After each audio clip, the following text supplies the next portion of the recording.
This program is brought to you by Link TV for educational and non-commercial use only.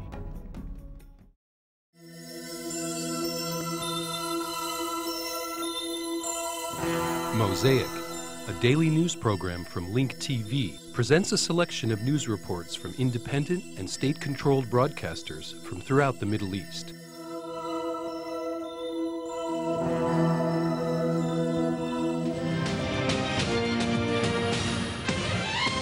The feuding leaders of Lebanon made some progress during the third day of the Qatar talks yesterday, but difficult obstacles blocked the way of reaching an agreement. This required the intervention of Qatar's Prince Sheikh Hamad bin Khalifa Al Thani. He played an important role in returning optimism and cohesion to the dialogue between leaders of the opposition and the government loyalists. The tension occurred after the majority accused Hezbollah of breaching the media truce. In turn, the opposition accused the majority of breaching the agreement reached in Beirut last Thursday by bringing up the issue of Hezbollah's arms again.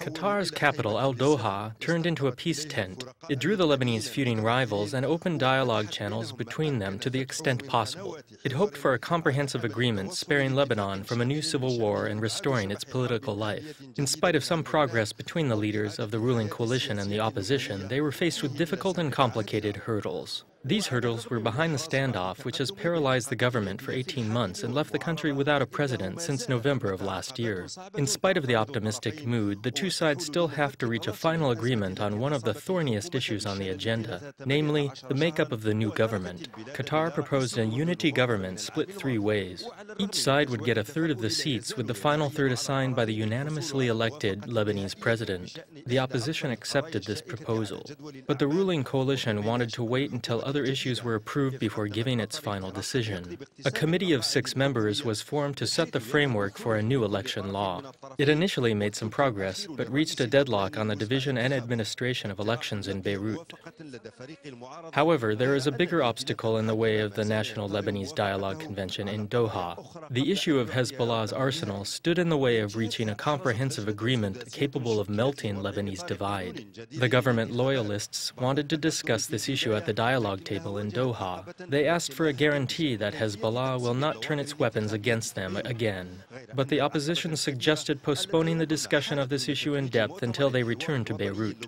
The opposition insisted on having a bigger role in the House of Parliaments by holding more than a third of the cabinet and having the power of veto. The government loyalists objected to this demand. This same issue had led all Shiite ministers to resign from the government in November of 2006. This paralyzed the Lebanese political system, which is based on the sensitive balance between the sects. This balance is linked to the agreement between the feuding sides on the election of the commander of the Lebanese Armed Forces, General Michel Suleiman, as president of the country. Suleiman is Christian Maronite, which qualifies him for presidency based on a sectarian power-sharing system in Lebanon. The election of a president provides the opening for the Lebanese to fill in the constitutional gaps and to bridge the abyss of their political disagreements. It would also shut out the regional and international vultures that are hunting in the clear Lebanese sky. The Doha Convention might not achieve a comprehensive agreement on the final situation in Lebanon. However, the Arab mediators' agreement to end the fighting, which paved the way for the talks, is a positive step in re-establishing confidence between the feuding brothers in the land of cedar. The convention also redeems the Arab diplomatic system, which has often been accused of being incapable of containing crises. As such, Arab diplomacy regains its effective role as the most equipped to understand the issues of the Arab nation and resolving its problems.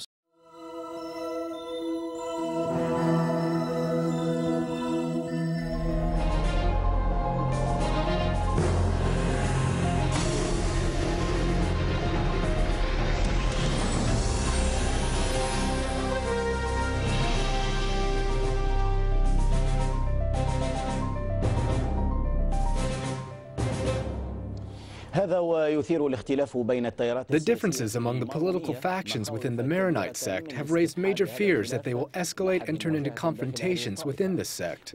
Maronites hold high hopes for dialogue between Lebanese factions to prevent clashes between the Maronite political leaders, as well as between other factions in general. The Mariusa Church in Beirut tolled its bells, signaling the start of worship services. There were moments of humility and prayer in Lebanon with hopes of security and peace. Lebanese Maronites, like other sects, are concerned about the storming political crisis in the country. Their fears are heightened by the fact that their political leaders are trenched in between two sides: the opposition, which includes Michel Aoun, and the loyalist faction, which includes Samir Ja'ja and Amin Jmail. With a loud voice, Maronites rejected this division. However, they still have hopes to contain a clash not only among the factions within the Maronite sect, but also among all the Lebanese factions. People like us hope that they agree and talk, but leaders in their speeches started encouraging people to divide. Even among the Christians, they divided the Christians on the basis that humans create division among religions. But God is one. I come to church, the house of God, to pray because God is love. Religion is love. I don't have hope in them. I have hope in God. All praises to Him. The Maronites' fears about the possibility that the situation between Aoun and Ja'ja will deteriorate are based on similar circumstances which existed in Lebanon's recent history. In the late 1980s, the Christian areas were a stage for violent fighting between Ja'ja, who led the Lebanese Forces Party, and Aoun, who was then head of the Lebanese army. Although the political situation has changed since then, the current political clash is no less intense than before. The church is relied upon for its role in bringing agreement. However, it has not succeeded in bringing about a settlement on a number of issues to prevent a clash between the two sides. In the past, we have witnessed how the church was unable to bring a definitive resolution to some situations and prevent conflicts. The church cannot bring agreement to the two sides because there is a huge gap between them regarding the political and strategic options of how to build and administer the country. Maronites continue to monitor the presidential election. They say that this is a step that will help to guarantee the rights of Christians in Lebanon.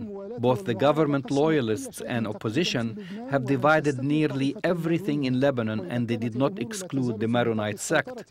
Meanwhile, the situation remains under control. The Maronites say that they do not want things to deteriorate like in the past, which was filled with the wounds of warring brothers.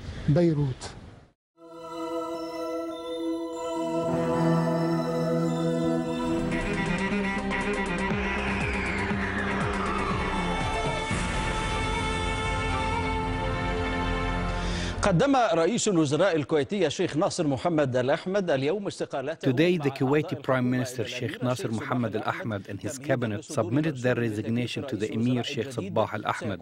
Sheikh Nasser Al-Ahmed is expected to remain as the acting Prime Minister until a new cabinet is formed. The acting Prime Minister will then hold consultation sessions to form the new government. The formation of the government and its approval by the Emir must take place before the new parliament is sworn in and within 2 weeks from the legislative elections.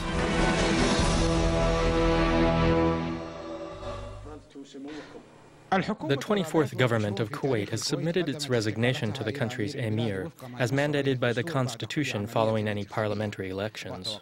It is expected that Sheikh Nasir Mohammed Al-Hamad will be appointed as the acting prime minister and given the authority to form the new government, which must be done within 2 weeks from the legislative elections. Meanwhile, the newly elected parliament members, including the former parliament speaker, Jassim Karafi, urged the upcoming cabinet to consider all issues proposed on its agenda. They also urged the new cabinet to draft and submit a government program to the Council of Ministers. The new cabinet must adopt a clear and solid political program. The upcoming government must be allowed to make political decisions and conduct follow-ups. Those familiar with the new makeup of the parliament know that the tension between the upcoming government and the Council of Ministers is still dominating the political spectrum. Some came here just for the sake of being here. I have lost seats due to the new makeup of the parliament. 3 major parties, including the Constitutional Movement, the National Alliance, and the Popular Coalition, have lost many parliamentary seats.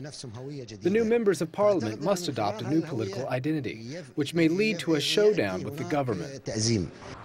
According to several observers, the distribution of ministerial positions to some of the parliament members, especially those associated with certain political groups, is the only way in which the government can guarantee the support of the majority. It's also the only way to protect their representatives from the type of scrutiny they were subjected to by the dismantled council. In this Kuwaiti case, there is no real connection between the executive power of the government and the names or qualifications of its cabinet members, as the political and personal interests of those in power are still dominating the spectrum. Saad Al-Ajami, Al-Arabiya, Kuwait. Saad Al-Ajami, our correspondent in Kuwait, will stay with us. Saad, how did the return of Sheikh Nasser as the head of the new government play out in Kuwait? نعم يعني هذه توقعات كبيرة وكبيرة جدا بل أن البعض توقع أن يصدر مرسوم أميري يوم الأربعاء القادم. Yes, these are major expectations. Some are expecting the emir to issue on Wednesday a mandate to reinstate Sheikh Nasser, thus giving him a vote of confidence to form the upcoming government. The constitution states that the new government must be formed within 2 weeks following the parliamentary elections. إذا ما أخذنا في الاعتبار المخرجات الانتخابية والتي أفرزت مجلسا أقل ما يقال عنه هنا وبحسب المراقبين. Everyone is anxiously waiting to see the new makeup of the government. This is important, especially considering that the results of the legislative elections have produced what some observers have referred to as a fearless council. Having said that, the formation of the upcoming government must be done with a great deal of caution and focus. The government must interpret the political spectrum very thoroughly in order for it to be able to mandate its agendas and political programs. Such programs will be presented to the Council of Ministers. Saad Al-Ajami, our correspondent in Kuwait, thank you very much.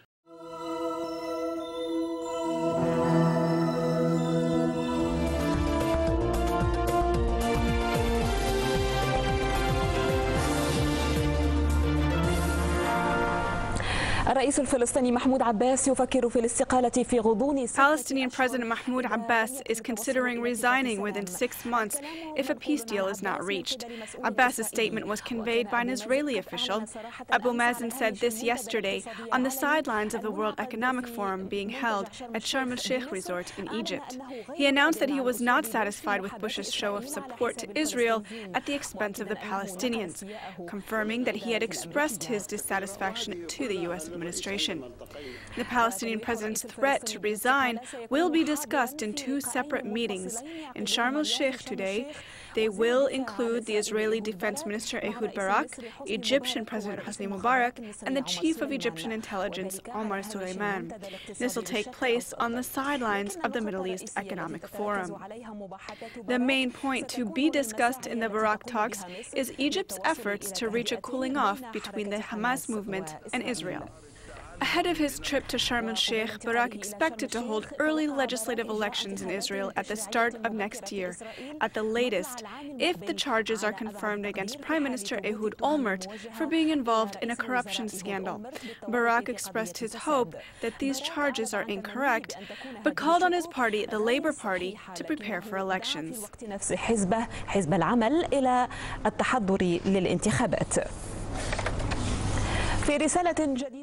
In a new message posted on the internet, the leader of Al-Qaeda, Osama bin Laden, called on the Arabs to lift the blockade that Israel is imposing on the Gaza Strip. He renewed his attacks against leaders who participated in Israel's 60th anniversary celebration.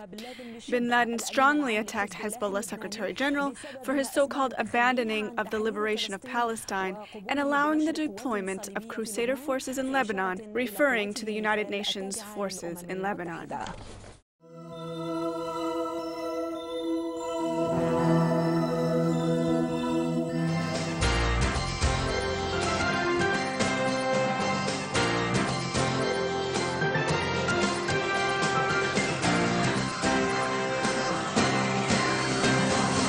eyes were on the Supreme Court today as Prime Minister Ehud Olmert filed a rare petition against the state prosecutor's office. Olmert's legal counsel is trying to prevent New York businessman Morris Talansky from giving preliminary court testimony against the Prime Minister while the police investigation is still in progress. Abbas Denizin has more in this report. It's not every day that the Prime Minister files a petition against a decision by the country's justice system, but that was the spectacle at the High Court today. Deputy Chief Justice Eliezer Rivlin and Justices Salim Jubran and Edna Abel presided over the unusual deliberations. They must decide whether a potential key witness in the case against the Prime Minister will be allowed to give testimony even before the decision is made whether or not to prosecute. Police suspect that some 9 years ago, Moshe Talansky gave Olmert unexplained cash amounting to hundreds of thousands of dollars. The State Attorney's Office says that Talansky's testimony is crucial for the case against the Prime Minister and that it is necessary to depose him soon because they are afraid that he may not come back to Israel after he returns to his home in New York. The Tel Aviv District Court has agreed to hear Talansky's testimony next Sunday. However, in their opening statements today, defense lawyers representing Olmert and his former bureau chief Shula Zaken told the High Court that allowing Talansky to testify at this early stage of the investigation would be to, quote, alter due legal process practiced in criminal law. The Prime Minister's attorney Eli Zohar told the court that he is not seeking special privileges for Olmert, but merely the same legal privileges to which every other citizen is entitled. Moreover, Zohar said the state's fear that businessman Talansky would not return to Israel was unfounded. State Prosecutor Moshe Lador, who made the unusual step of appearing in court in person and not sending one of his representatives, told the justices that the early testimony was crucial. Lador explained that Talansky himself is a suspect in the affair and his promise to return to Israel and testify cannot be counted on. In an interview with Channel 2 last night, Attorney General Menachem Mazuz said it would take several months before a decision is made on whether to indict the Prime Minister. Meanwhile, National Fraud Investigations officers are still waiting to hear when the Prime Minister will agree to be interrogated for a second time.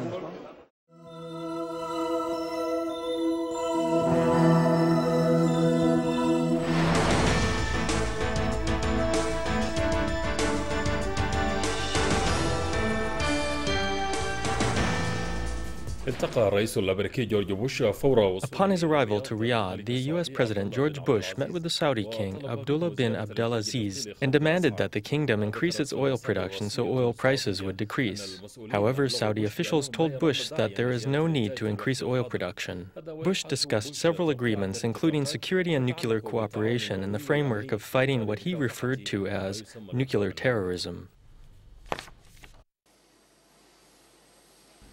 غادر بوش الأراضي المحتلة والعالم يدرك أكثر من أي وقت مضى عمق العلاقة بين واشنطن وكيان الاحتلال. Bush left the occupied territories in Palestine, and now the whole world knows the deep relationship between Washington and the Israeli entity.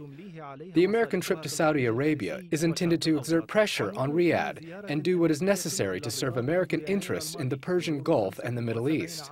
This is the second visit to Riyadh since January. Bilateral relations between the two countries go back 75 years. According to information leaked from the White House, the U.S. demanded that Saudi Arabia and other oil-producing countries supply more oil to the international markets.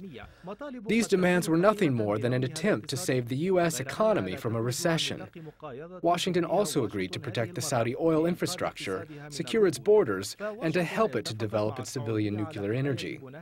Meanwhile, Saudi Arabia expected Bush to remain committed to securing the $1.5 billion weapon deal, which Congress opposed earlier.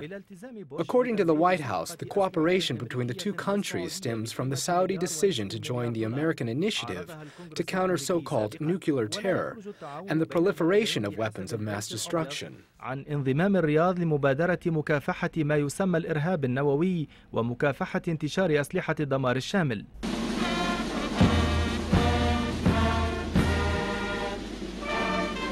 زيارة إذن أعمق من كونها مجاملات. Therefore, this visit was more than just a show. Some believed it was a new American attempt to exert more pressure on Iran. Bush will also encourage Riyadh and other Arab countries to improve their relations with Iraq, hoping that this would ease the burden of the U.S. there.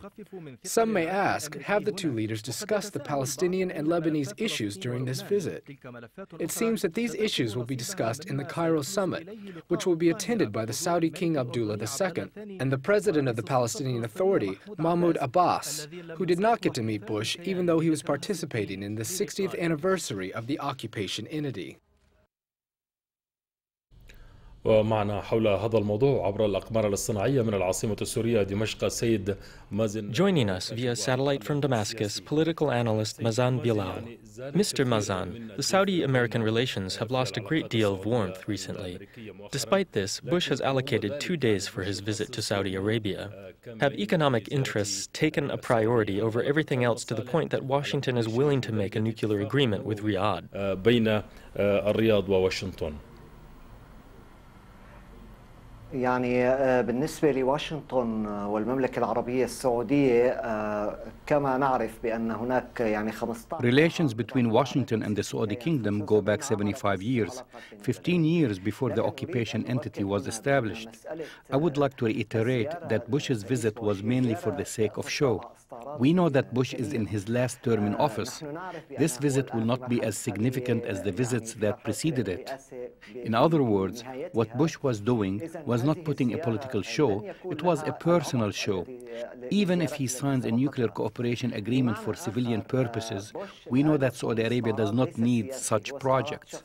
حتى لو وقع اتفاقيات للسلام، اتفاقيات للتعاون النووي السلمي وإلى آخره، نحن نعرف أيضا بأن مثل هذه الاتفاقيات لا تحتاج. The Saudi Kingdom is the largest oil-producing country. It has a huge oil reserve. Thus, this visit was mainly for the sake of show. It started with Bush's visit to the Zionist entity, and it was concluded in Saudi Arabia for the sake of show. بدأت من زيارته للكيان الصهيوني والآن تستكمل في استعراض آخر داخل المملكة العربية السعودية. لكن المعلومات تقول أيضا إن الزيارة. There was information that a very large weapons deal was signed in which Saudi Arabia receives a variety of technologically advanced weapons. What was the objective of this visit from the American perspective? First of all, it is premature to conclude that the weapons deal was concluded. Yes, this weapons deal was described as the weapons deal of the century. It included huge quantities of weapons. However, we must go back in history and talk about the Yamama weapons deal to understand the significance of the current weapons deal. The armament in Saudi Arabia has no clear objective. This is the dilemma for the weapons stockpiling there. We also realize that the huge Yamama weapons deal did not provide Saudi Arabia with the ability to defend itself when Kuwait was occupied by Iraq. There was a need for foreign intervention. Truly, there are many question marks about armaments for a country that has no clear objective for its weapons.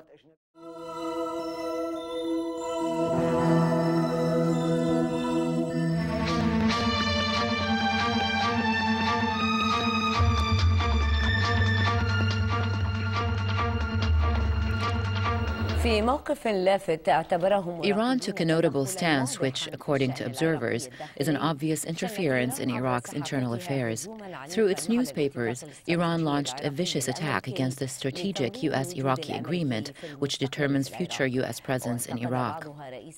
Some of the newspapers criticized Prime Minister Noor al-Maliki for what they called surrendering to the will of the United States.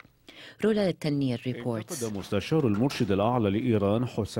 Hussein Shariat Madari, the counselor to Iran's supreme leader, criticized the strategic agreements between Iraq and the United States. He considered it as returning to the Cold War between Iraq and Iran, as well as isolating Iran. In a headline titled The Great Deception, Madari said that his position expressed his personal opinion and not the official position. The article was published in Al-Kihan newspaper, which expresses the views of the ruling regime. The Iranian counselor said the agreement denies the Iraqi people the right to determine their fate. It allows the U.S. to utilize Iraqi land, airspace, and sea to attack countries in the region. It also allows the U.S. to stay in Iraq without a definite time frame. Shariat Madari hinted that if the agreement is signed, it could affect the relationship between Baghdad and its neighbors in the region. He described the U.S. efforts to intensify Arab diplomatic presence in Baghdad as a way to curb Iranian influence in Iraq. Jumhuri Islami, an official conservative newspaper in Iran, joined the campaign against the agreement. It called on the Iraqi government to reject the agreement and accused al-Maliki of surrendering to the demands of the United States. It called on Iraqi people to rebel and kick out those it described as occupiers of Iraq. The Iranian Foreign Ministry did not comment on the articles. However, it is known that on certain occasions the Iranian Authority assigns state-run newspapers with discussing certain issues, which it does not want to state publicly. According to Jumhuri Islami newspaper, the agreement permits the U.S. to establish 14 military bases in Iraq. It gives Americans legal immunity and allows them to use land, water, and Iraqi airspace to launch military attacks in the area. The conservative Hezbollah newspaper also criticized the agreement, saying it imprisons Iraq. The paper warned that the agreement aims to change Iraq into a permanent U.S. military base in the Middle East. The government of al-Maliki is expected to present a rough draft of the agreement to the Iraqi parliament for approval. Both Iraqi and American officials hope for this to take place by July of this year. محذرة من أن الاتفاق سيحول العراق.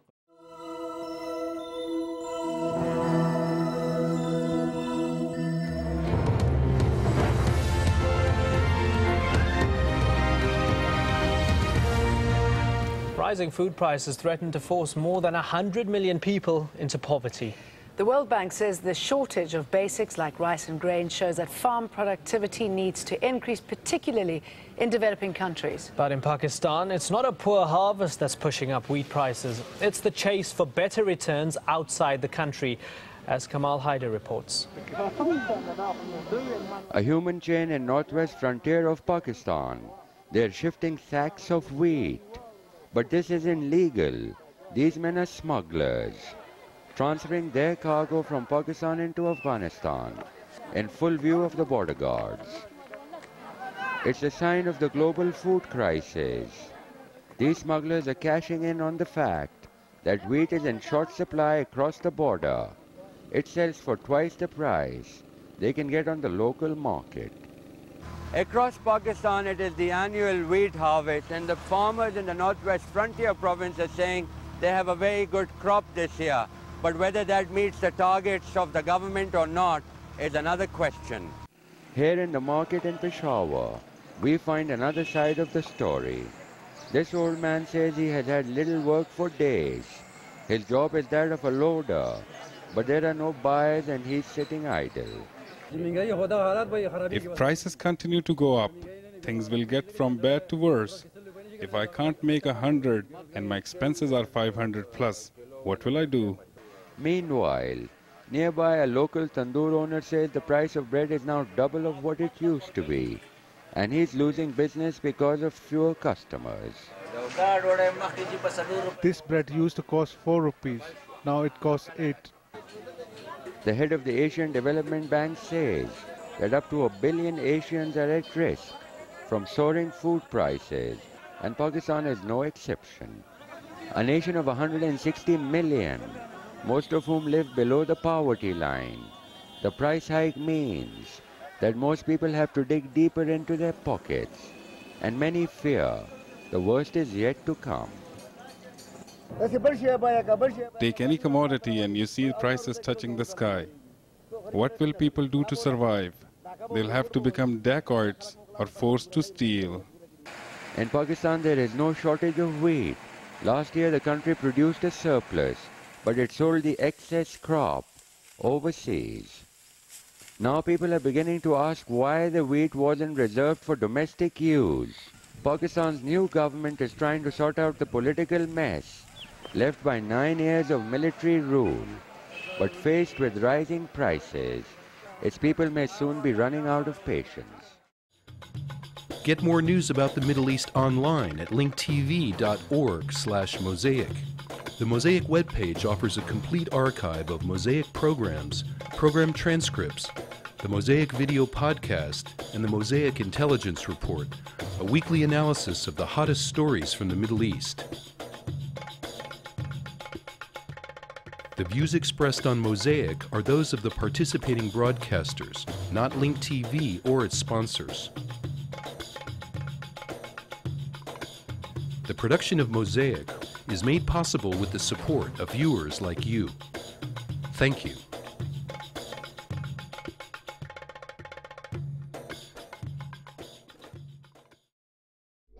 This program was brought to you by Link TV for educational and non-commercial use only. Link TV is the only U.S. television network devoted to global and national news, with uncompromising documentaries and diverse cultural programs. Programs which connect you to the world.